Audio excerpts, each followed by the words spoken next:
তারেক রহমান যে শেখ হাসিনার পথে হাঁটতেছে এটা হলো ওইটার চিহ্ন।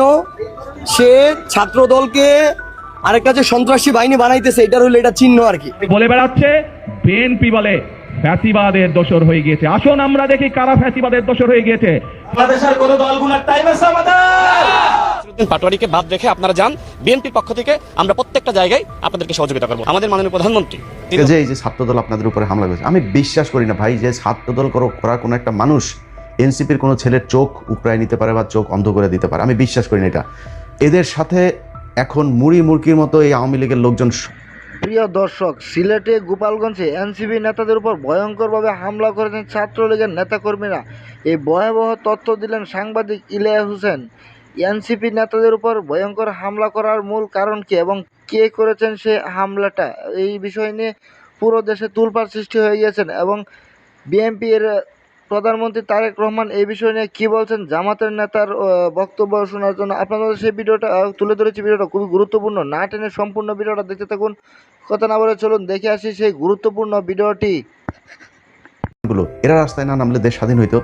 আপনারা এদের কারোর পাশে রাখেন নাই। আপনারাই হলেন গিয়ে মাস্তান, কয়েকজন টাকা পয়সা কামাইছেন, কামায়া এখন আপনারা বিশাল আকারে কিছু মনে করেন। ছাত্রদল না ভাই, ছাত্রদল পেটাইতে হবে কেন? আপনাদেরকে মনে করেন ওই যে আগে বলছিলাম যে টোকাই মুকাই আপনাদের জন্য যথেষ্ট। সামনে ভবিষ্যৎ আরও খারাপ আছে। হয় একবার এই জামাতের বিচির নিচে চাইপা ধরতে হবে, ঝুলতে হবে, নাহলে একবার বিএনপির বিচির নিচে ঝুলতে হবে। একা একা যায় মেম্বারও হইতে পারবেন না।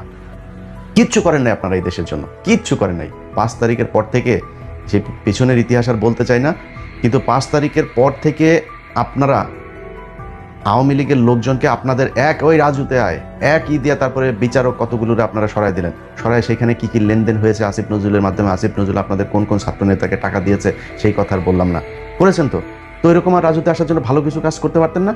এই পিলখানার বিচারটা চাইতে পারতেন না? আওয়ামী লীগের বিচারটা চাইতে পারতেন না?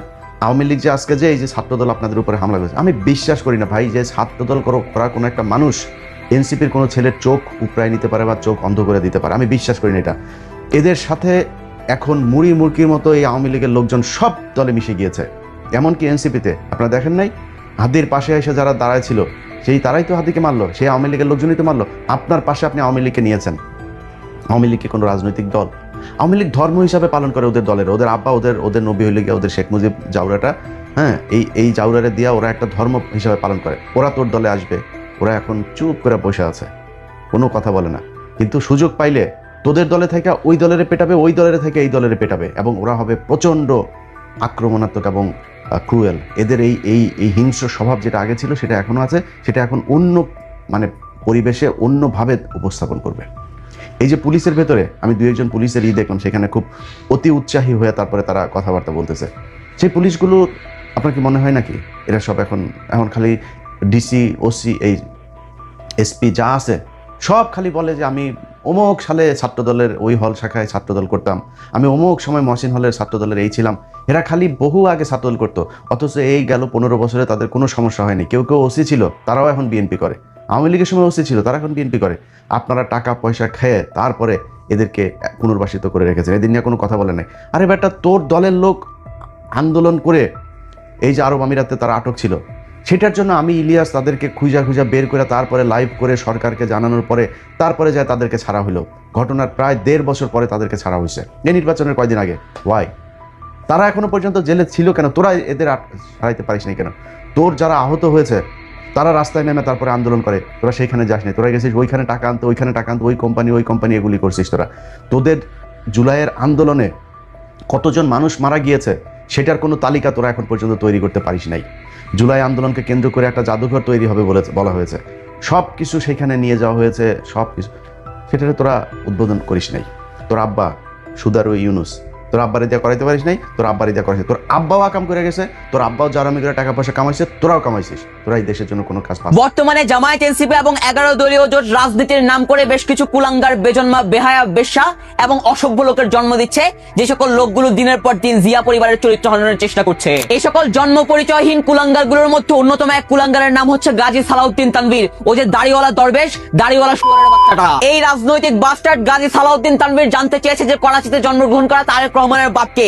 এই সালাউদ্দিনের উদ্দেশ্য করে আমি বলতে চাই, তুই খবর নিয়ে দেখ তোদের বাপ ডাক্তার শফিকুর রহমানের জন্মদাতা পিতাকে। আরে বেটা, তোর পূর্ববর্তী সময়ে বাংলাদেশে একটা আস্ত দানব এবং ফেরাউনের লেডি ভার্সন শেখ হাসিনা দীর্ঘ 17 বছর যাবত চেষ্টা করেছে বেগম জিয়ার চরিত্র হনন করার, কিন্তু বেগম জিয়ার একটা চুল পর্যন্ত বাঁকা করতে পারে নাই। আর সেখানে তোর মতো ভণ্ড, তোর মতো কুলাঙ্গার এবং বেজন্মা তুই আসছো তাকে বেগম জিয়ার চরিত্র হনন করার চেষ্টা করতে নাকি? এই দাড়িওয়ালা ইবলিস সালাউদ্দিন, তুই সুস্পষ্ট ভাষায় একটা কথা মাথায় রাখিস, আজকের পর থেকে তোকে বাংলাদেশের যে প্রান্তে পাওয়া যাবে বিএনপির সমর্থকেরা তোর গালে জুতা দিয়া বাইরে তোরা ঠিক বানাই ফেলবে ইনশাআল্লাহ। এই চরম কুলাঙ্গার এবং বেজন্মা গাজী সালাউদ্দিন তানভীরের বাপের নাম হচ্ছে মোহাম্মদ আলী আকন্দ, অর্থাৎ তাদের নাম হচ্ছে আকন্দ, কিন্তু সেই সালাউদ্দিন তানভীর এখন তাদের বংশ পরিচয় লাগায় গাজী। এখন এই বিশিষ্ট কুলাঙ্গার গাজী সালাউদ্দিন তানভীরের কাছে আমার প্রশ্ন যে, আরে বেটা, তোর বংশ যদি হয় আকন্দ, তাইলে তুই কেমনে গাজী বংশ লাগাইলি? তার মানে তোর বাপকে সে ব্যাপারে তুই নিজেও এখন পর্যন্ত কনফার্ম না। কারণ তোর বাপ যদি সত্যিকার অর্থে মোহাম্মদ আলী আকন্দ হইতো, তাহলে তোর নাম হইতো আকন্দ সালাউদ্দিন তানভীর, কিন্তু সেইটা না হয়ে যখন তোর নাম হয় গাজী সালাউদ্দিন তানভীর, তখন আমাদের মনের মধ্যেও প্রশ্ন জাগে, তোর মা কি কোনো একটা সময় কোনো গাজীর সঙ্গে গিয়ে অপকর্মের মাধ্যমে তোর জন্ম হয়েছে কিনা? এই বেজন্মা গাজী সালাউদ্দিন তানভীরকে জন্ম দিয়েছে তার মায়ের এক অবৈধ বন্ধু যার নাম ছিল গাজী। তারপর দুর্নীতিবাজ গাজী সালাউদ্দিন তানভীরকে জন্ম দিয়েছে ওই ফ্রেঞ্চের অবৈধ সুদী ইউনুস, যে ইউনুস বাংলাদেশের মাটিতে প্রবেশ করে একের পর এক সুদখোর দুর্নীতিবাজের জন্ম দিয়েছে। কয়েক মাস আগেও আপনারা দেখেছেন এই দুর্নীতিবাজ এবং রাজনৈতিক প্রস্টিটিউট সালাউদ্দিন তানভীর একের পর এক রাত সচিবালয়ে কাটাতো, একের পর এক তদবির বাণিজ্য করে সে বাংলাদেশ জুড়ে দুর্নীতির এক মহাসমুদ্র তৈরি করেছিল। আর আজকে সেই গাজী সালাউদ্দিন তানভীর, যার নিজের জন্ম পরিচয় নাই, সেই গাজী সালাউদ্দিন তানভীর এসে বেগম জিয়ার চরিত্র হনন করার চেষ্টা করছে আর জনাব তারেক রহমান সাহেবের জন্ম নিয়ে প্রশ্ন তুলছে। বাংলাদেশের সর্বস্তরের জনগণের উদ্দেশ্য করে আমি একটা কথাই বলবো, এই গাজী সালাউদ্দিন তানভীরের মুখের দাড়ি আর ওই সালমান এফ রহমানের মুখের দাড়ি একই কথা। এদের মুখের দাড়ি আর ইবলিস শয়তানের মুখের দাড়ি সম্পূর্ণরূপে এক এবং অবিচ্ছিন্ন।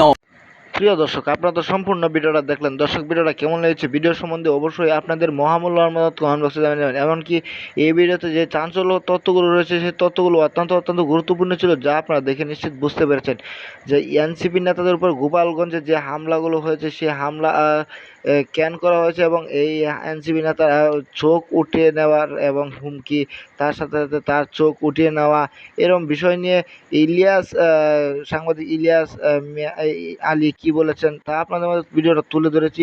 খুবই গুরুত্ব সহকারে ভিডিওটা দেখুন এবং দেখেছেন, ভালো লাগলো।